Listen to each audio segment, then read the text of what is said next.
Endoprotez qo'yilgandan keyin u qancha muddat xizmat qiladi? Endoprotezlar 20 yil xizmat qiladi. Bu narsaga juda ko'p faktorlar ham ta'sir o'tkazadi.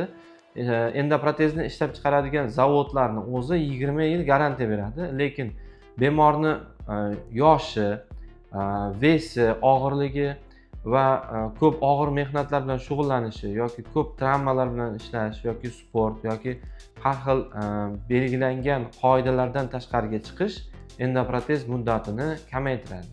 Ya'ni misol uchun bemor operatsiya qilingan vaqtda 75 kilo bo'lgan bo'lsa, operatsiyadan keyin 120 kilo bo'lib ketadigan bo'lsa, endoprotezga tushadigan yuk juda katta miqdorda bo'ladi va shu sababdan 20 yilgacha yetmasdan operatsiya qilingan tomonda og'riqlar paydo bo'lib qolishi mumkin. Yoki bo'lmasam ikkinchi narsa bor.